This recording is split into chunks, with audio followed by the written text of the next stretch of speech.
하나님 우리 아버지와 주 예수 그리스도로부터 오는 은혜와 평강이 여러분과 함께 하시길 소망합니다.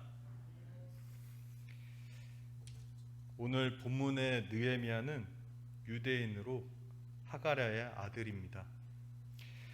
본문은 아닥사스다 왕 제20년 기스월 즉 12월에 느헤미야가 수산궁에 있었을 때의 일입니다. 수산은 옛날에 에돔의 수도였습니다. 바벨론에 속하였다가 다시 페르시아가 지배하고 있는 곳입니다. 그곳은 백합이 많아서 이름을 수산이라 지었습니다.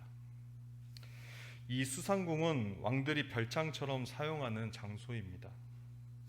그곳에서 느헤미야는 하난이라는 사람을 만났습니다. 그가 유다에서 왔기에 그에게 유다 사람과 예루살렘의 형편을 물어보았습니다. 그는 대답하였습니다. 사로잡힘을 면하고 남은 자가 그 도에서 큰 환난을 만나고 능욕을 받으며 예루살렘 성은 망가지고 성문은 불에 탔다. 이러한 소식을 접하게 된 느헤미야의 마음에 하나님을 흠모하는 영적인 갈망과 또 나라와 민족을 사랑하는 그 애국의 열정이 그의 심령에 불붙기 시작했습니다. 느헤미야는 3월까지 넉 달 동안 금식하면서 기도 생활을 했습니다. 그는 하나님께 회개 기도를 하였습니다.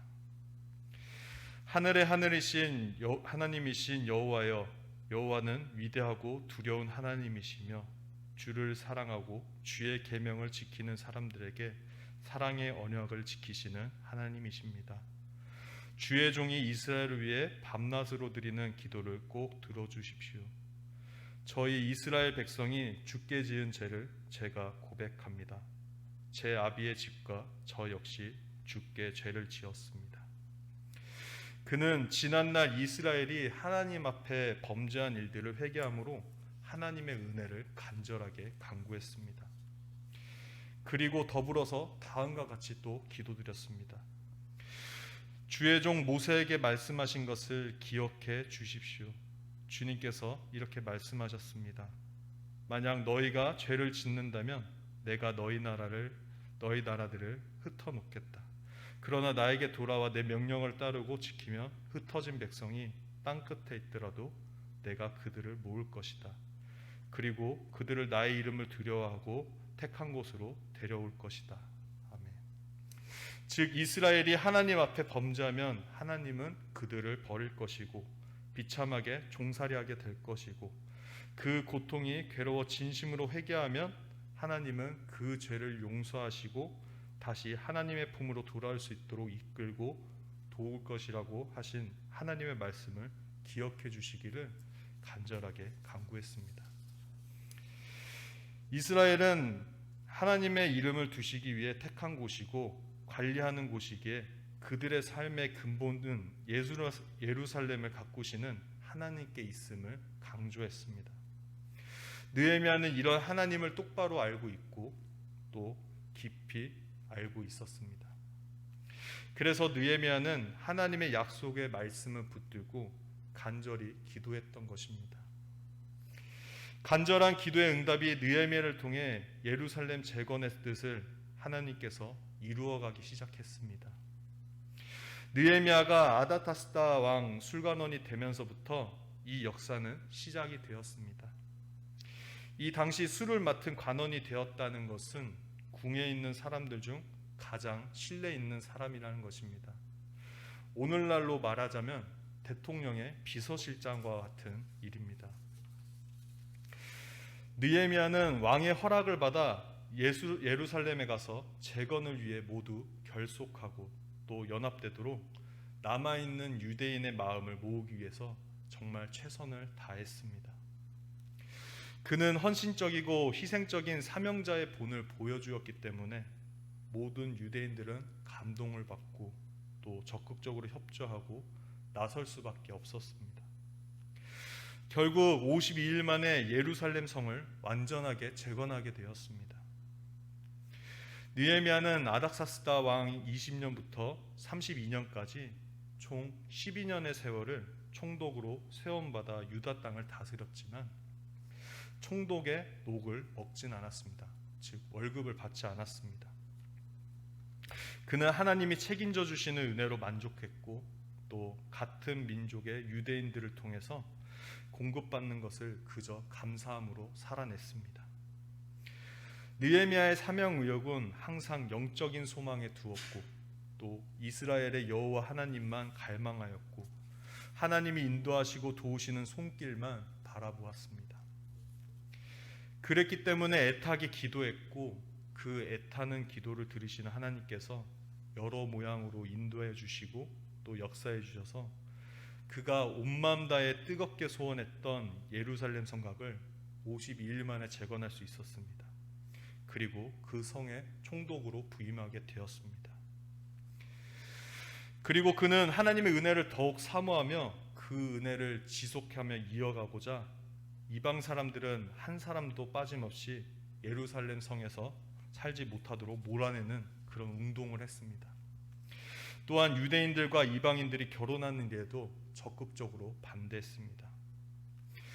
그리고 성벽을 완전히 재건한 후에 학사 에스라에게 위임하여 이스라엘 영적 성장을 위해서 여호와께서 이스라엘에게 명하신 모세의 율법책을 가지고 오기를 요청했습니다. 느헤미야 8장 5에서 6절을 제가 읽어드리겠습니다. 학사 에스라가 모든 백성 위에 서서 저희 목전에 책을 펴니 책을 펼 때에 모든 백성이 일어서니라. 에스라가 광대하신 하나님 여호와를 송축하며 모든 백성이 손을 들고 아멘 아멘 응답하고 몸을 굽혀 얼굴에 땅을 대고 여호와께 경배하였다. 이렇게 기록되어 있습니다. 또한 8에서 9절을 보면 하나님의 율법책을 낭독하고 그 뜻을 해석하여 백성으로 그 낭독하는 다 깨닫게 하며 백성이 율법의 말씀을 듣고 다 우는지라. 이렇게 기록도 되어 있습니다. 이것은 회개의 성과로 하나님 앞에 회복의 은혜를 기대할 수 있는 소망의 큰 사건을 보여주는 장면입니다. 하나님의 마음이 그들에게 기울어지게 되면서 그 백성들은 비로소 다시 사는 새 생명과 새 조건의 은혜를 하나님으로부터 보장받기 시작했습니다. 오늘의 말씀을 맺겠습니다. 하나님을 믿는 우리들이 하나님과의 관계가 어색하고 불편하게 느껴진다면 그 인생, 그 삶의 그 상태는 매우 불안한 상태입니다. 반면에 하나님만 생각해도 참 기쁘고 정말 아버지 같고 또 목숨 바쳐서 귀하게 섬기고 싶은 그런 감동이 있는 사람은 하나님의 전적인 구원과 보장과 책임져 주시는 그 은혜와 사랑을 소망할 줄 아는 사람일 것입니다. 오늘 본문의 느헤미야는 자신을 위해 수고한 일은 없었습니다. 하나님 앞에 영적인 소망을 회복받기 위해 사명의 의욕에서 자신을 온전히 내던지는 희생과 헌실의 제물이 되고자 몸부림쳤던 그런 사람입니다.